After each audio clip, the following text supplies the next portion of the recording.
Hai, Assalamualaikum semua. Tahu tak ada doktor baru di Sofia Bani? Hai, saya Dr. Miguelis.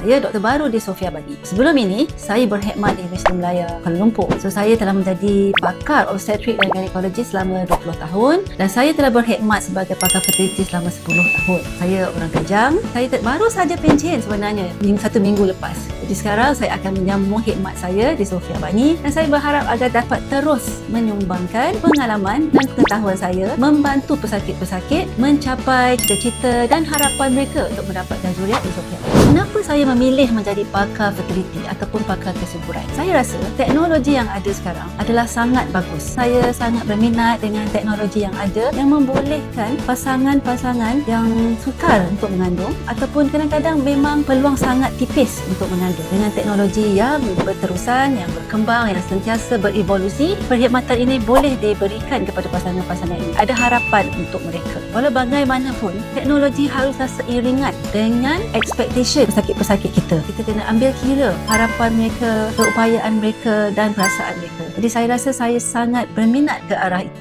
Dan itulah harapan saya supaya saya boleh menjadi doktor yang holistik yang menggunakan teknologi dan pengetahuan pada masa yang sama mengambil kira kepentingan pesakit ini. Apa misi saya sebenarnya? So saya berharap sebenarnya untuk dapat merawat pesakit dari semua lapisan masyarakat, dari luar negara ya. Saya berharap agar dapat memberikan rawatan yang evidence based, yang sudah ada terbukti keberkesanannya. Jadi saya berharap untuk pasangan-pasangan yang masih ragu-ragu ataupun masih takut-takut untuk datang mendapatkan rawatan kesuburan, saya cadangkan datang dulu ke klinik untuk berjumpa doktor. Bila anda datang ke klinik, kita akan buat beberapa test, konsultasi awal di mana kita akan bermula dengan bertanyakan sejarah penyakit dan segala-galanya untuk mendapatkan rawatan yang terbaik untuk anda. Dan tak semestinya bila anda datang ke klinik, anda kena terus buat rawatan IVF ataupun IUI. Kadang-kadang kita boleh bermula dengan langkah-langkah simple. Contohnya, memberi lebih pengetahuan mengenai masa subur, pemakanan yang sihat, lifestyle intervention yang baik. Jadi, jika anda berminat untuk menjalani rawatan kesuburan atau sekadar ingin tahu lebih lanjut, berdatang jumpa saya di Sofia Bani.